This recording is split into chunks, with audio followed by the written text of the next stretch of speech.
ശ്യാമേട്ടാ, പണ്ട് നമ്മുടെ നിരത്തിലെ നിറഞ്ഞു കവിഞ്ഞ റോഡിലൂടെ ഒരു RX-100 ഒക്കെ ഓടിച്ചു പോകുന്ന ഒരു പഴയ 90-ലെ ഒരാൾ അന്നത്തെ തരംഗമായിരുന്നു.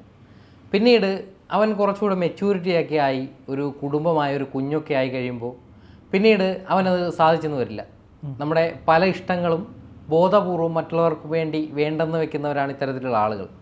ഇവരെ പിൽക്കാലത്ത് തന്ത വൈബെന്ന് വിളിക്കുന്നത് ഇക്കാലത്തെ കുട്ടികളുടെ ഒരു ഹരമാണ്. 2K kids.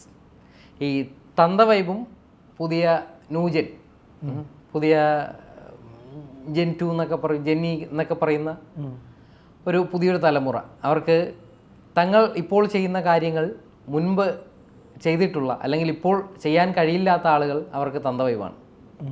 ഈ തന്തവൈബും ഈ പുതിയ തലമുറയും തമ്മിലുള്ള അന്തരം സാമൂഹിക മാധ്യമങ്ങളിലടക്കം ചേരിതിരിഞ്ഞ് നടക്കുകയാണ്. അപ്പോൾ ഇതൊരു സാധാരണ ചർച്ചയാണ്, ബലം പിടുത്തമൊന്നുമില്ലാത്ത ഒരു സാധാരണ ചർച്ച. ബലം പിടിച്ചിരിക്കുന്നതല്ല, ബലം പിടിച്ചിരുന്ന് ചർച്ച ചെയ്യുന്നതല്ല. ഒരാൾ നിരവധി പേർ കൊല്ലപ്പെട്ട വാർത്ത കുറിച്ച് പറഞ്ഞുകൊണ്ടിരിക്കുമ്പോൾ ഞാനിങ്ങനെ കൈയൊക്കെ അടിച്ച് ഇങ്ങനെ ചിന്തിച്ചു കഴിഞ്ഞാൽ നാട്ടുകാർ പറയുവാനും ഭ്രാന്താണ്. ഇല്ലേ, ശരിയല്ലേ? എന്തായാലും ഇത് അത്തരത്തിലുള്ള ഒരു ചർച്ചയല്ല.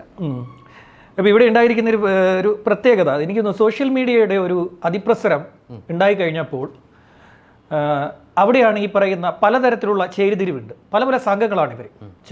ചിലപ്പോൾ മതപരമായിട്ടുള്ള, രാഷ്ട്രീയപരമായിട്ടുള്ള ഇതൊക്കെ കടന്നിട്ടാണ് ഇപ്പോൾ ഈ പറയുന്ന തന്തവൈബും 2K കിഡ്സും തമ്മിലുള്ള ഒരു ഏറ്റുമുട്ടൽ ഇവിടെ നടക്കുന്നത്. പല ഘട്ടങ്ങളിലുണ്ട്. പൂച്ചസാറും പട്ടിസാറും തമ്മിലുള്ള ഏറ്റുമുട്ടൽ വരെ സോഷ്യൽ മീഡിയയിൽ സജീവമാണ്. പൂച്ചസാർ പലപ്പോഴും പട്ടിസാറിനെ എടുത്ത് പഞ്ഞിക്കിടുന്നു. തന്തവൈബുകാരല്ല പൂച്ചയുടെ പക്ഷം പിടിക്കുന്നത്. അതെ, 2K കിഡ്സ് പൂച്ചസാറിനൊപ്പവും തന്തവൈബുകാരെല്ലാം പട്ടിസാറിനെ പിന്തുണയ്ക്കുന്നു എന്നുള്ള രീതി അവർ ഉണ്ടാക്കിയെടുക്കുകയും അത്തരത്തിലൊരു ഫ്രെയിം ഉണ്ടാക്കിയെടുക്കുകയും ചെയ്യുന്നുണ്ട്. പൂച്ചസാർ സ്ഥിരമായി പട്ടിസാറിനെ തല്ലുന്നു. പൂച്ചസാർ എല്ലാവരെയും തല്ലും. തിമിംഗലം ഒഴികെ ബാക്കി എല്ലാത്തിനെയും പൂച്ചസാറ്, ജിറാഫ് മാനയൊക്കെ ഒഴികെ ബാക്കി എല്ലാവരെയും തല്ലുന്നു എന്നൊക്കെയാണ് ഈ കുട്ടികളുടെ ഈ 2K കിഡ്സിൻ്റെ ഒരു വാദം. അവരുടെ മുന്നിൽ 30കൾ പിന്നിട്ട് എല്ലാവരും തന്തവൈബാണ്. ഞാൻ തന്തവൈബാണ് അവരുടെ മുന്നിൽ. അല്ല, 30കൾ പിന്നിട്ടവർ മാത്രമല്ല, തങ്ങൾ ഇപ്പോൾ ചെയ്യുന്ന കാര്യങ്ങൾ ചെയ്യാൻ കഴിയാത്ത എല്ലാവരും, പ്രത്യേകിച്ച് പുതുതലമുറ ബൈക്കിൽ നിരത്തിലൂടെ ചീറിപ്പാഞ്ഞ് പോകാൻ പറ്റിയില്ലെങ്കിൽ സൂപ്പർ ബൈക്കുകൾ, അയാൾ തന്തവൈബാണ്. തങ്ങൾ ആസ്വദിച്ച് കാണുന്ന ഒരു പുതുതലമുറ സിനിമ അവർക്ക് ഇഷ്ടപ്പെട്ടില്ലെങ്കിൽ അയാൾ തന്തവൈബാണ്.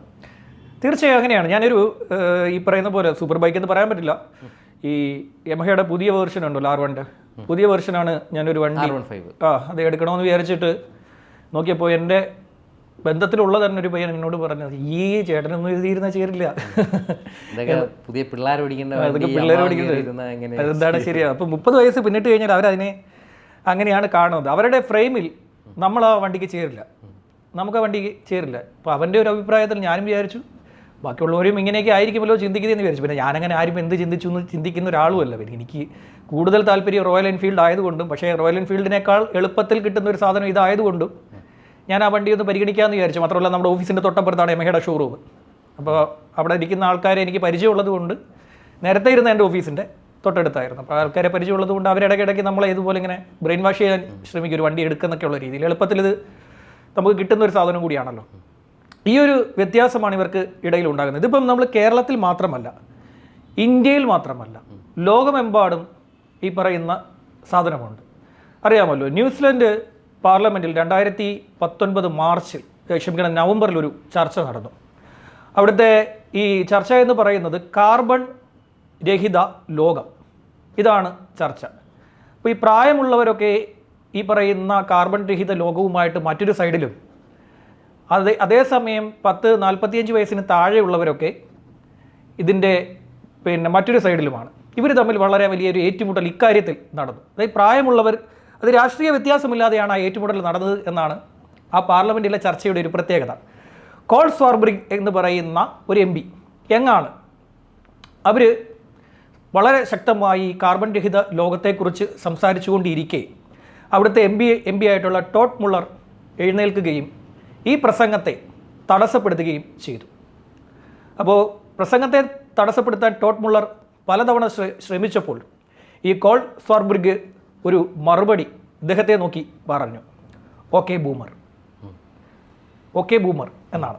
അതായത് പ്രായമുള്ളവരെ കളിയാക്കുവാൻ വേണ്ടി ഉപയോഗിക്കുന്ന വേർഡ്സ് എല്ലാം കളക്ട് ചെയ്യുന്ന ഒരു സാധനമായിട്ട് ഈ ഓക്കെ ബുള്ളർ എന്ന് പറയുന്നത്. ഇത് 2ാം ലോക മഹായുദ്ധത്തിന് ശേഷം 2 വിഭാഗത്തെ അതായത് യുദ്ധം ചെയ്തവരെയും യുദ്ധത്തിൽ തോറ്റവരെയും ജയിച്ചവരെയും ഒന്നുമല്ല, ആ കാലഘട്ടത്തിന് മുമ്പുള്ളവരും ആ കാലഘട്ടത്തിന് ശേഷമുള്ളവരും, യുദ്ധത്തിന് മുമ്പുള്ള ജനിച്ച തലമുറയും യുദ്ധത്തിന് ശേഷം ജനിച്ച തലമുറയും തമ്മിൽ വേർതിരിക്കുന്നതിന് വേണ്ടി ആ കാലഘട്ടത്തിൽ മുതലേ ഈ കാര്യമുണ്ട്. ഇപ്പോൾ സോഷ്യൽ മീഡിയ സജീവമായപ്പോൾ ഇത് കത്തിക്കയറി. ഈ 2019 ന്യൂസിലാൻഡ് പാർലമെൻറ്റിൽ നടന്ന ഈ വിഷയം ലോകമെമ്പാടും ചർച്ച ചെയ്തു സോഷ്യൽ മീഡിയയിൽ.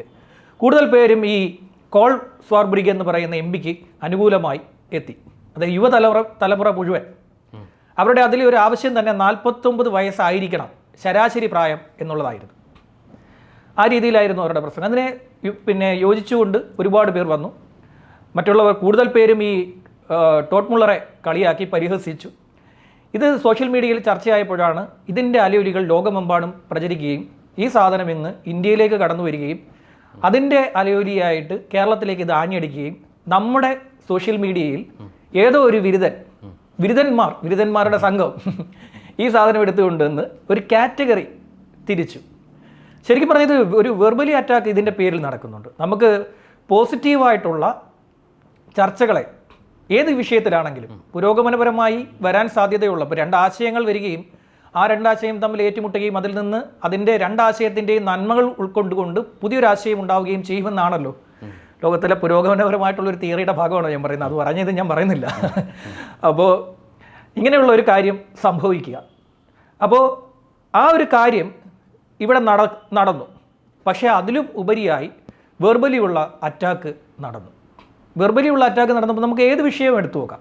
ഏത് വിഷയം എടുത്തു നോക്കിയാലും നമുക്ക് കാണാൻ പറ്റും. ഇപ്പോൾ 2 നടന്മാരുടെ പെൺമക്കളുടെ വിവാഹം നടന്നു.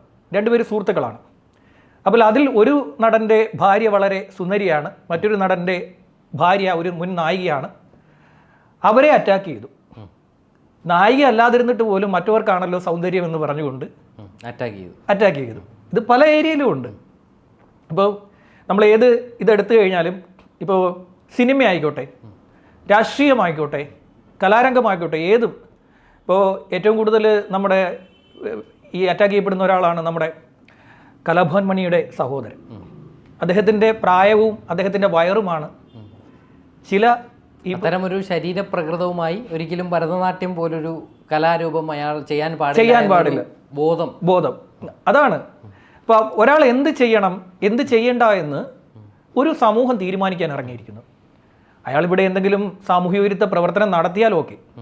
ഒരാൾ എന്ത് ചെയ്യുന്നു, ഇപ്പം ഈ പറയുന്ന നിങ്ങളോടുള്ള നിങ്ങൾ ചെയ്യുന്ന താല്പര്യത്തോടു കൂടിയുള്ള ചില കാര്യങ്ങൾ ചെയ്യാൻ ഇവിടെ പ്രായമുള്ളവർക്ക് ഉണ്ട്, ഇഷ്ടമുണ്ട്. പക്ഷെ അതിന് 2 അന്തരങ്ങൾ, പ്രത്യേകിച്ച് ഈ 2K കിഡ്സും ഈ തന്തവൈബ് മാത്രമല്ല ഉള്ള ആളുകൾ, പ്രത്യേകിച്ച് ഈ 2 സാമൂഹിക മാധ്യമ പ്ലാറ്റ്ഫോമുകളാണ്. ഒന്ന് ഫേസ്ബുക്ക്, ഒന്ന് ഇൻസ്റ്റാഗ്രാമിൽ ഇത്തരത്തിൽ ഇപ്പോൾ RLV രാമകൃഷ്ണൻ നേരിടുന്ന അധിക്ഷേപങ്ങൾ പ്രധാനമായും ആ ഒരു പ്ലാറ്റ്ഫോമിലെ ആളുകളാണ് ചെയ്യുന്നത്. പ്രത്യേകിച്ച് മധ്യവയസ്സ് പിന്നിട്ട ആളുകൾ അവർക്ക് തങ്ങളുടെ ഫ്രസ്ട്രേഷൻ അല്ലെങ്കിൽ ഇത്തരം കാര്യങ്ങൾ പറഞ്ഞാൽ തങ്ങളെ ആരും നിയന്ത്രിക്കില്ല എന്നൊരു ബോധം അവർക്കുണ്ട്.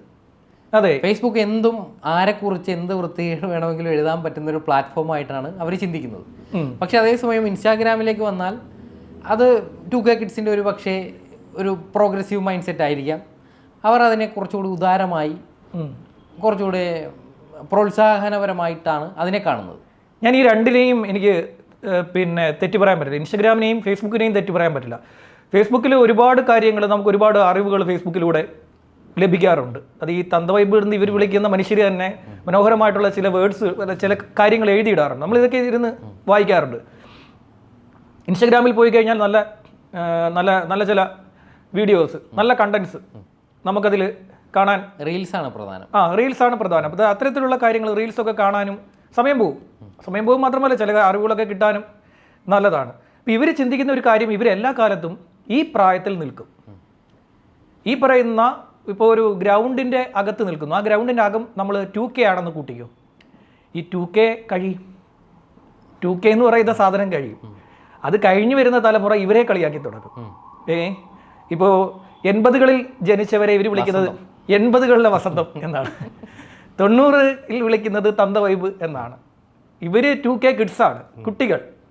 നാളെ ഇവർക്കും പിൻഗാമികൾ ഉണ്ടാകുമ്പോൾ ഇവരും മുൻഗാമികളെ പോലെ ഏതെങ്കിലും അല്ല. ഈ 2K കിഡ്സ് എന്ന് പറയുമ്പോൾ 2000-ൽ ജനിച്ചവർ 2K കിഡ്സ് എന്ന് പറഞ്ഞ് അഭിമാനിക്കേണ്ട അധിക കാര്യം ഉണ്ടെന്ന് എനിക്ക് തോന്നുന്നില്ല. 2000-ൽ ജനിച്ച ഒരാൾക്ക് ഇപ്പം 2025 വയസ്സായി. ഇവിടുത്തെ പിന്നെ ഒരു വിദ്യാർത്ഥി സംഘടനയുടെ അംഗത്വം വരെ 25 വയസ്സിൽ അവസാനിക്കാറുണ്ട്.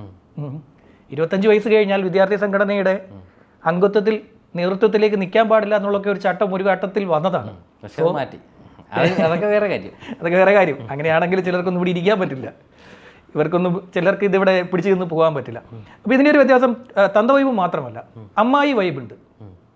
അമ്മായി വൈബ് അവരെന്തുകൊണ്ട് അവരെ എങ്ങനെ കളിയാക്കുന്നതെന്ന് വെച്ച് കഴിഞ്ഞാൽ, ഈ ഇച്ചിരി പ്രായമുള്ളവരെന്ന് വെച്ച് കഴിഞ്ഞാൽ ഇവിടെ ആണുങ്ങളുടെ ദൈർഘ്യം വളരെ കുറവാണ്, സ്ത്രീകളുടെ ദൈർഘ്യം കുറച്ചുകൂടി കൂടുതലാണ് കേരളത്തെ നോക്കുമ്പോൾ. അതുകൊണ്ട് തന്നെ കൂടുതൽ സ്ത്രീകളും ഈ പിന്നെ വിധവകളായിട്ടുള്ളവർ 40 വയസ്സുകളോട് കൂടി തന്നെ വിധവകളുടെ എണ്ണം വർദ്ധിക്കുകയാണ്. വിധവകളാകുമ്പോൾ എന്ത് ചെയ്യും, അവർക്ക് കുറേ ഫ്രസ്ട്രേഷൻസും കാര്യങ്ങളുമൊക്കെ ഉണ്ടാകും. അപ്പോൾ അവരെന്ത് ചെയ്യും, ഈ ഇതുപോലെയുള്ള സോഷ്യൽ മീഡിയ പ്ലാറ്റ്ഫോമുകളിൽ എന്തെങ്കിലുമൊക്കെ ചെയ്ത് അവരുടെ ഒരു ഫ്രസ്ട്രേഷൻ മാറ്റിയെടുക്കുക, അല്ലെങ്കിൽ അവർക്കൊരു വിനോദം, ഒരു പുതുതലമുറയിലെ ആളുകൾ ചെയ്യുന്ന പോലെ റീൽസുകൾ ചെയ്യുക, ഗാനങ്ങൾ കുപ്പിച്ച് ഈ ലിപ്സിങ്ക് ചെയ്യുക, പാടാൻ ശ്രമിക്കുക, അഭിനയിച്ച് കാട്ടുക. തങ്ങളുടെ സങ്കടങ്ങൾ മറക്കാൻ അവർ കണ്ടെത്തുന്ന ഒരു മാധ്യമമാണ് ഇത്തരത്തിലുള്ള പ്ലാറ്റ്ഫോം. അതെ, അവരുടെ ഒരു സാഹചര്യം മനസ്സിലാക്കണം നമ്മൾ. നോക്കിയാൽ മതി. 40 അവസാനമായി രേണു സുധിയാണ് വേട്ടയാടപ്പെട്ടതിൽ ഏറ്റവും അവസാനം. അവരുടെ കാല് എന്ന് പറഞ്ഞിട്ട് അവരുടെ കാല് കോഴിക്കാല് പോലെ ഇരിക്കുന്നു എന്നൊക്കെ പറഞ്ഞിട്ടാണ്. ഞാനത് പറയുമ്പോൾ തെറ്റായിട്ട് ധരിക്കരുത്. ഇങ്ങനെയുള്ള കമന്റ്സ് ഒക്കെ ധാരാളമായി അവരെ എത്രത്തോളം മാനസികമായി അത് വേദനിപ്പിക്കുമെന്ന് തിരിച്ചറിയാനുള്ള സാമാന്യ ബോധം, തങ്ങൾ ഇതിലേക്ക് എത്തില്ല എന്നുള്ളൊരു ധാരണ ഇവർക്കുണ്ട്. തങ്ങൾ ഇതിലേക്ക് എത്തില്ല എന്നുള്ള വാർദ്ധക്യം എല്ലാവർക്കും ഉണ്ടാവും. വാർദ്ധക്യം ഒരു യാഥാർത്ഥ്യമാണ്. മരണം, വാർദ്ധക്യം ഈ രണ്ടും ഒരു യാഥാർത്ഥ്യമാണ്. ജനനത്തെ വേണമെങ്കിൽ നമുക്ക് പിടിച്ചു നിർത്താം. മരണത്തെ ഒരു കാരണവശാലും പിടിച്ചു നിർത്താൻ പറ്റില്ല. പ്രായം വെറും നമ്പർ എന്ന് പറഞ്ഞാലും പ്രായം എപ്പോഴാണെങ്കിലും അത് നമ്മളെ ഇങ്ങനെ തേടി വന്നുകൊണ്ടേയിരിക്കും. 365 ദിവസമാണ് ഒരു വർഷം എന്ന് പറയുന്നത്. ആവറേജ് ശരാശരി നോക്കിക്കഴിഞ്ഞാൽ ഒരു 65 ഇയേഴ്സ് ഒരു മനുഷ്യൻ്റെ ജീവിതം നോക്കിക്കഴിഞ്ഞാൽ 65 × 365 23725 23725 അത്രയുമേ ഉള്ളൂ ഒരു മനുഷ്യൻ്റെ ദൈർഘ്യം. അതിങ്ങനെ ഓരോ ദിവസവും പോകുന്ന പോക്ക് അറിയാമല്ലോ. വളരെ സ്പീഡി, വളരെ ഫാസ്റ്റായിട്ട് ആണ് ഓരോ ദിവസവും പോകുന്നത്. ഇന്നിപ്പോൾ നമ്മൾ രാവിലെ എണീറ്റ് നിമിഷം നേരം നമ്മളിപ്പോൾ എന്തെങ്കിലും കാര്യങ്ങൾ ചെയ്തു, അത്രയും കാര്യങ്ങൾ ചെയ്യാൻ ഈ ദിവസം തികയുന്നില്ല. നമ്മളിന്നിപ്പോൾ പ്ലാൻ ചെയ്ത കാര്യങ്ങൾ പൂർണ്ണമാക്കാൻ നമുക്കിപ്പോഴും സാധിച്ചിട്ടില്ല. ഇപ്പോഴും നമുക്കത് ഈ രാത്രിയിൽ നമുക്കിത് കംപ്ലീറ്റ് ചെയ്യാൻ പറ്റിയിട്ടില്ല. നമ്മളിപ്പോഴും പഴയ എന്താ പറയുക ഇതിൻ്റെ പകുതിയിൽ വന്ന് നമ്മൾ പ്ലാൻ ചെയ്ത്. അതുപോലെയാണ് നമുക്ക് വളരെ ഫാസ്റ്റായിട്ടാണ് ലൈഫ് പോയിക്കൊണ്ടിരിക്കുന്നത്. നിങ്ങളെയും ഈ പറയുന്ന സാധനം തേടി വരുമ്പോൾ എന്ത് സംഭവിക്കും, നിങ്ങളെ മറ്റുള്ളവർ കളിയാക്കുമ്പോൾ മാത്രമേ ഈ പറയുന്ന നിങ്ങൾ തിരിച്ചറിയുകയുള്ളൂ. ഇപ്പോൾ കുറച്ച് മുമ്പ് ഇൻസ്റ്റാഗ്രാമിലൊരു പോസ്റ്റ് കണ്ടു, മെസ്സി വേൾഡ് കപ്പ് നേടുന്നത് ഇന്നലെ കഴിഞ്ഞ പോലെ തോന്നുന്നു, പക്ഷേ അടുത്ത വേൾഡ് കപ്പ് അടുത്ത വർഷമാണ്. അപ്പോൾ 5 വർഷത്തിൻ്റെ ഇടവേളയിൽ വരുന്ന ഒരു വേൾഡ് കപ്പിൻ്റെ ആ സമയം പോകുന്നത് അറിയുന്നില്ല. അതെ, പിന്നെ ഇവരെയും തിരിച്ച് കളിയാക്കുന്നുണ്ട്. ഇത് ഈ അഴുക്ക പിള്ളേര്, തന്തയേക്കാൾ മോശം എന്നൊക്കെ നമ്മുടെ മറ്റേ സംവിധായകൻ്റെ ഡയലോഗ് ഉണ്ടല്ലോ, ശാന്തിവിള ദിനേശിൻ്റെ ഡയലോഗുകളൊക്കെ എടുത്തു വെച്ചിട്ട് അഴുക്ക ചെക്കൻ തന്തയേക്കാൾ മോശം എന്നൊക്കെ പറയുന്നത് പോലെ ഇവരുടെ ഓരോ വീഡിയോസൊക്കെ എടുത്തു വെച്ചിട്ട് ഈ ബാക്കിയുള്ളവർ തിരിച്ചും, എന്നാൽ ഇതിൽ ഞങ്ങളും പ്രതിരോധിക്കണമല്ലോ എന്ന ധാരണയോട് കൂടി. അത് പക്ഷേ തുലവും കുറവാണ്. അത്തരം ഒരു പ്രതിരോധം സ്ത്രീകളുടെ ഭാഗത്തു നിന്ന് അത് ഉണ്ടാവുന്നില്ല. ഈ പ്രായമുള്ള സ്ത്രീകളാണ്, പ്രായം ഉള്ളതെന്നല്ല, പ്രായം എന്ന് പറഞ്ഞാൽ പ്രായാധിക്യമല്ല, ഒരു മിഡിൽ ഏജിനോട് അടുക്കുന്ന സ്ത്രീകളാണ് ഇക്കാര്യത്തിൽ ഏറ്റവും കൂടുതൽ പുരുഷന്മാരെക്കാൾ കൂടുതൽ ആക്രമിക്കപ്പെടുന്നത്. പുരുഷന്മാർ ആക്രമിക്കപ്പെടുകയാണെങ്കിൽ അവരുടെ കമൻസ്, അവരുടെ ഈ പറഞ്ഞ റീലിന് താഴെ കൊണ്ടുവന്ന് കമൻറ്റ് ഇടുകയാണെങ്കിൽ അവർ ചിലപ്പോൾ ഇപ്പോൾ നല്ല നാക്കിന് ബലമുള്ള ആണുങ്ങളാണെങ്കിൽ അവർ പച്ചത്തെറി വിളിക്കും. അത് ഈ 2K കിഡ്സിനെ കൊണ്ട് താങ്ങത്തുമില്ല. തെറി കേട്ട് ഓടേണ്ടി വരും. കാര്യം ഇവർ പുതുതായി കണ്ടെത്തുന്ന തെറികൾക്ക്, പഴമക്കാർ കണ്ടെത്തിയിരിക്കുന്ന തെറികൾക്ക് നല്ല ബലമുണ്ട്. പുതിയ തെറികളെക്കാൾ ഇവർ പറയുന്നത് കാഠിന്യം അതിനാണ്. ഇവർ ഇംഗ്ലീഷ് വേർഡ്സ് ഒക്കെ കൂട്ടി വെച്ച് മറുപടി പറയാൻ നിന്ന് കഴിഞ്ഞാൽ അവർ പച്ച മലയാളത്തിൽ ഇതുവരെ മലയാള ഭാഷയിൽ വരാത്ത തെറികൾ വരെയൊക്കെ ഈ 80കളുടെ വസന്തങ്ങൾ വിളിച്ചു പറഞ്ഞു, പിന്നെ വിളിച്ചു പറഞ്ഞു കളയും അവർക്ക്. പക്ഷേ സ്ത്രീകളങ്ങനെ പൊതുവേ ചില സ്ത്രീകൾ മറുപടി പറയും. ഇപ്പം നാഗചേച്ചിയുടെ അടുത്തൊക്കെ പോയി പറയാൻ നിന്ന് കഴിഞ്ഞാൽ നാഗചേച്ചി ഓടി, നാഗസൈതന്തിരി അടുത്തൊക്കെ പറഞ്ഞു കഴിഞ്ഞാൽ അവിടെ കാണും ചെന്ന് പെട്ട് കഴിഞ്ഞാൽ പിന്നെ തിരിച്ചു വരവ് ഉണ്ടാകില്ല. അങ്ങനെയുള്ള ആളുകളും ഇക്കാര്യത്തിലുണ്ട്. അപ്പോൾ നമ്മൾ ഈ രണ്ടു കൂട്ടരെയും കുറ്റപ്പെടുത്തുന്നില്ല. പക്ഷേ ഈ പറയുന്നത് പോലെ ഒരു മനുഷ്യനെ വ്യക്തിപരമായി ആക്രമിക്കുക എന്ന് പറയുന്നത് ഒരു നല്ല നല്ല കാര്യം, പ്രവണതയല്ല, സമൂഹത്തിൽ ചേരില്ല. ഒരു മനുഷ്യനെ ആക്രമിക്കുക വ്യക്തിപരമായി നമുക്കെന്തും പറയാം. നമുക്ക് എന്താ പറയുക, അയാൾ ചെയ്യുന്ന തൊഴിലിനെ കുറിച്ച് പറയാം. ഇപ്പം എന്നെ ഇൻസ്റ്റാഗ്രാമിൽ ഇഷ്ടംപോലെ ആൾക്കാർ ഈ വാർത്തയുടെ പേരിൽ എൻ്റെ പിന്നെ റീൽസ് ഇട്ടിട്ടുണ്ട്. അതിൽ വേറൊരാളാണ് അതിൻ്റെ കാരണക്കാരൻ. അപ്പോൾ എനിക്ക് ഇഷ്ടം പോലെ തെറി കേൾക്കാറുണ്ട്. അവിടെ പലരും നമ്മളെ തന്തവയുമായിട്ട് കണ്ട് തെറി വിളിക്കാറുണ്ട്. ശരിയാണ്. അപ്പം നമ്മളുടെ ഒരു ആ ഒരു ഇത്, അതായത് വ്യക്തിപരമായി നമുക്കിപ്പോൾ ചെയ്യുന്ന തൊഴിലിനെ, നമ്മൾ ചെയ്യുന്ന തൊഴിലിൽ അഭിപ്രായം, ഇപ്പോൾ മാധ്യമപ്രവർത്തനമാണ്. മാധ്യമപ്രവർത്തനമാകുമ്പോൾ ശരിക്കും ചിലർക്ക് ഇഷ്ടപ്പെടും വാർത്തകൾ, ഇഷ്ടപ്പെടാത്ത ഒരേ വാർത്ത ചിലർക്ക് ഇഷ്ടപ്പെടും. മാത്രമല്ല വരുന്നത് വിമർശനങ്ങളും അതിനെ ഉൾക്കൊണ്ട് മുന്നോട്ട് പോകാന്നുള്ളത്. പക്ഷേ ഇപ്പം ഞാനൊരു മാധ്യമപ്രവർത്തനമായതുകൊണ്ട്, ഞാൻ ഈ ഫീൽഡിൽ നിൽക്കുന്നത് കൊണ്ട് നമുക്ക് ഈ വ്യക്തിപരമായിട്ടുള്ള ആക്രമണങ്ങളെയൊന്നും അത്ര കാര്യമായിട്ട് എടുക്കാറില്ല, അത്ര കാര്യം നമ്മൾ ശ്രദ്ധിക്കാറില്ല. പക്ഷേ മറ്റൊരു ഈ പറയുന്ന പോലെ കുടുംബത്തിൽ ഒതുങ്ങിപ്പോയ അല്ലെങ്കിൽ ഭർത്താവ് മരിച്ചു പോയ ഒരു സ്ത്രീ, വിധവയായി പോയ ഒരു സ്ത്രീ, അവരുടെ സന്തോഷങ്ങൾക്ക് വേണ്ടി അവരുടെ വിരസത എന്തെങ്കിലുമൊക്കെ റീലിച്ച് ചെയ്യുവാണെങ്കിൽ അവരെ എടുത്തിട്ട് ദാ വന്നല്ലോ അമ്മായി എന്നും പറഞ്ഞ് അപ്പം തുടങ്ങും. വന്നല്ലോ അമ്മായി എന്ന് പറഞ്ഞ് അമ്മയുടെ ജോലി ഇന്ന് കഴിഞ്ഞോ, തൊഴിലുറപ്പ് നിന്ന് നേരത്തെ തീർന്നെന്നാണ് തോന്നുന്നത് എന്നൊക്കെയാണ് ഇവരുടെ പരിപാടി. തൊഴിലുറപ്പ് നിന്ന് നേരത്തെ തീർന്നു, അതായത് വൈകിട്ട് ഒരു 4 മണിക്ക് അല്ല 5 മണിക്ക് മുമ്പ് ഒരു സ്ത്രീ മിഡിൽ ഏജിലുള്ള ഒരു സ്ത്രീ ഇതിൽ വരികയാണെങ്കിൽ ഇവർ നേരെ ചോദിക്കും, അണ്ടി കമ്പനിയിലെ ജോലി കഴിഞ്ഞോ, അണ്ടി ഓഫീസിലെ ജോലി ഇന്ന് നേരത്തെ വിട്ടോ, തൊഴിലുറപ്പ് നിന്ന് നേരത്തെ കഴിഞ്ഞോ എന്നൊക്കെ ചോദിച്ചോളൂ. നമ്മളിത് പലപ്പോഴും ശ്രദ്ധിച്ചിട്ടുണ്ട്. ഒരിക്കലൊരു വളരെ വേദനയോടുകൂടി ഒരു സ്ത്രീ ഒരു ഫേസ്ബുക്കിൽ ഒരു പോസ്റ്റ് ഇട്ടേക്കുന്നുണ്ട്. അവരെ ഇൻസ്റ്റഗ്രാമിൽ സ്ക്രീൻഷോട്ട് ആയിട്ടിരിക്കുന്നത്. അപ്പോൾ അവരവരുടെ ലൈഫിനെ കുറിച്ച് ഇങ്ങനെ കുറേ ഡയലോഗ്സ് എഴുതിയിട്ടുണ്ട്. അവർ ഭർത്താവ് മരിച്ച ശേഷം അവർക്കുണ്ടായിട്ടുള്ള ബുദ്ധിമുട്ടുകൾ, അതിൽ നിന്ന് അവർ ഓവർകം ചെയ്യാൻ ചെയ്ത കാര്യങ്ങൾ, ഇപ്പോൾ അവർ ചെയ്തുകൊണ്ടിരിക്കുന്ന കാര്യങ്ങൾ എന്നൊക്കെ പറഞ്ഞിട്ട് ഈ പറയുന്ന കമൻസിലെ ഒരു കാര്യങ്ങളും അവരത് പറഞ്ഞിട്ടില്ല. ഈ പറയുന്ന ആരുടെയും പേരും പറഞ്ഞില്ല. ഇവരുടെ എല്ലാം പേര് മറച്ചു വെച്ചിരിക്കുകയാണ്. പേര് ലൈൻ വെച്ച് ഇത് മറച്ചു വെച്ചിരിക്കുക, മാർക്കർ വെച്ച് പോലെ മറച്ചു വരുന്നത് പോലെ എഡിറ്റ് ചെയ്ത് മാറ്റിയിരിക്കുകയാണ്. പകരം ഇവരുടെ കമൻസ് മാത്രമുണ്ട്. ഈ കമൻസ് കണ്ടു കഴിഞ്ഞാൽ നമുക്ക് സാധാരണ ഒരു മനുഷ്യൻ അവിടെ പോയി അവരെ കണ്ടുപിടിച്ച് തെറി വിളിക്കാൻ തോന്നും. അമ്മാതിരിയുള്ള കമൻസാണ്. അവരവരുടെ സാഹചര്യത്തെക്കുറിച്ച് മുഴുവൻ വിശദമായി ഈ കമന്റ് ഇടുന്ന ആളുകൾക്ക് അറിയില്ല തങ്ങൾ എന്താണ് ചെയ്യുന്നതെന്നുള്ള ബോധം അവർക്കില്ല. ഒരു പബ്ലിക്കായിട്ടുള്ള ഒരു ഡൊമൈനാണ്, അല്ലെങ്കിൽ ഒരു സാമൂഹിക മാധ്യമമാണ്. തങ്ങളുടെ കമന്റ് മറ്റുള്ളവർക്ക് വേദന ഉണ്ടാക്കുമെന്ന് തിരിച്ചറിയാനുള്ള ബോധമില്ല ഇവർക്കില്ല. അതായത് ഇച്ചിരി കല്ലായിട്ടുള്ള മനുഷ്യനാണെങ്കിൽ ഇതൊന്നും കാര്യം എടുക്കില്ല. പക്ഷേ ഇതിൽ എന്താ പറയുക, ഒന്ന് ഓവർകം ചെയ്ത് വരാൻ വേണ്ടി ഇതിലൊക്കെ വന്ന് കാര്യങ്ങൾ ചെയ്യുന്ന ഇവരെ പോലൊക്കെ യങ്ങായി ചിന്തിക്കാൻ, ഒരു യുവാവായി ചിന്തിക്കാൻ ശ്രമിക്കുന്ന, അല്ലെങ്കിൽ യുവതിയായി ചിന്തിക്കാൻ ശ്രമിക്കുന്ന ആളുകളൊക്കെ പ്രായമായി കാണും. പ്രായം ചിലപ്പോൾ മിഡിൽ ഏജിനോട് അടുത്ത് കാണും. പക്ഷെ അവരൊക്കെ ഈ യുവാക്കളെയും യുവതികളെ പോലെയൊക്കെ കാര്യങ്ങൾ ചെയ്ത് അവരുടെയും ഒരു സന്തോഷം, എല്ലാവരുടെയും സന്തോഷമല്ലേ അവരവരുടെ വലുത്, അവരും ചെയ്യട്ടെ. അതിനൊപ്പം തന്നെ പറയേണ്ടതാണ് ഈ ലഹരി ഉപയോഗത്തിലെ ഈ 80കളുടെ വസന്തവും ന്യൂജനും തമ്മിലുള്ള. ന്യൂജനിലേക്ക് വന്നാൽ രാസലഹരികളാണ്, സിന്തറ്റിക് ഡ്രഗ് ആണ് ഈ പിടിക്കുന്നത് മുഴുവൻ. പിടിക്കുന്നതിൽ എനിക്ക് തോന്നുന്നില്ല, ഇതിൽ വിൽപ്പനക്കാരായി പിടിക്കുന്നതിൽ ഈ പറയുന്ന പോലെ 30 കഴിഞ്ഞ പ്രായമുള്ളവരുണ്ട്. വിൽപ്പനക്കാർ, ഇതിലെ ക്യാരിയേഴ്സായിട്ട് പ്രവർത്തിക്കുന്നവരിൽ 30 കഴിഞ്ഞ ആളുകളെ ഇഷ്ടംപോലെ പിടിക്കുന്നുണ്ട്. അതേസമയം ഉപയോഗത്തിന് പിടിച്ചതിൽ കൂടുതലും നല്ലൊരു ഭാഗവും പിടിച്ചിരിക്കുന്നത് ഈ പറയുന്ന ഈ 2K കിഡ്സിലുള്ള കുട്ടികളെയാണ്, പുതുതലമുറ. ഇപ്പം നമ്മൾ മനുഷ്യരെ പ്രായം വെച്ച് വേർതിരിച്ച് പറയുകയല്ല. അപ്പോൾ ഇത്തരം കാര്യങ്ങളിൽ ഈ എന്താ പറയുക, എല്ലാവരും ഓരോരുടേതായിട്ടുള്ള സന്തോഷങ്ങൾ കണ്ടെത്തട്ടെ. എല്ലാവരും ഈ പറയുന്ന പോലെ വിധേയമായ സന്തോഷങ്ങൾ കണ്ടെത്തട്ടെ, നിയമവിധപ്പെട്ട. ഇതുപോലെ രാസലഹരിയിൽ നിന്നൊക്കെ ഒരു അകൽച്ച പാലിച്ചുകൊണ്ട് നമ്മളെല്ലാവരും മനുഷ്യരാണ്. ഈ ലോകത്ത് എല്ലാവർക്കും ജീവിക്കാനുള്ള അവകാശമുണ്ട്. നാളെ 80കളുടെ വസന്തങ്ങളുടെ പിൻപറ്റി പോകാനുള്ളവരാണെന്ന് 2K വസന്തങ്ങളായി മാറുമെന്നേ. 2K വസന്തങ്ങളായി മാറും. പിന്നെ 2K അമ്മാവന്മാരായി മാറും. പിന്നെ 2K മുത്തശ്ശന്മാരായി മാറും. ഇടയ്ക്ക് എപ്പോഴും ഒരാൾ എഴുതിയിരിക്കുന്നത് കണ്ടു, പുതിയ പേരുകളൊക്കെ വെച്ചിട്ട് ഇവരുടെ അപ്പൂപ്പന്മാരായാലും ഇവരെ എങ്ങനെ പേര് ശാമപ്പൂപ്പനൊക്കെ ഇഷ്ടംപോലെ ഉണ്ടാവും. അപ്പോൾ അങ്ങനെയുള്ള ഇതൊക്കെ എങ്ങനെ വരും എന്നൊക്കെ പറഞ്ഞു. കാലം മാറുന്നതനുസരിച്ച് അതും എന്താ പറയുക, അംഗീകരിക്കപ്പെടും. കാലം ഇങ്ങനെ മാറിക്കൊണ്ടേയിരിക്കും. നമ്മൾ പ്രതീക്ഷിച്ചു വിഷു വരും, വർഷം വരും, വസന്തം വരും, അങ്ങനെയെല്ലാം വന്നുകൊണ്ടേയിരിക്കും. അത് ഒരു യാഥാർത്ഥ്യമാണ്. അപ്പം ഈ പിന്നെ പണ്ട് ഈ മുരുകൻ കാട്ടാക്കടയുടെ ഞാനൊരു ഇൻ്റർവ്യൂ എടുത്തിരുന്നു, മുരുകൻ കാട്ടാക്കടയുടെ. അപ്പം ഞാൻ ഈ മരണത്തെക്കുറിച്ച് പറഞ്ഞതാണ്. അപ്പോൾ ഈ മുരുകൻ കാട്ടാക്കട അദ്ദേഹം എന്നോട് ഇൻ്റർവ്യൂവിൽ പറഞ്ഞത്, ഈ ദുഃഖിക്കുവാൻ വേണ്ടി മാത്രമാണെങ്കിൽ നിർബന്ധ ജീവിതം ആർക്ക് വേണ്ടി എന്നൊരാൾ എന്നെ വിളിച്ചു ചോദിച്ചത്. അദ്ദേഹത്തിൻ്റെ വരിയാണ്. പിന്നെ ഈ ഒരു വരി വിളിച്ചു പറഞ്ഞു, ദുഃഖിക്കുവാൻ വേണ്ടി മാത്രമാണെങ്കിൽ ഈ നിർബന്ധ ജീവിതം ആർക്ക് വേണ്ടി എന്ന് ചോദിച്ചു. അപ്പോൾ ഇദ്ദേഹം ഒന്നും മിണ്ടാതെ, മുരുകൻ കാട്ടാക്കട ഒന്നും മിണ്ടാതെ കുറച്ച് നേരം കേട്ടിരുന്നു.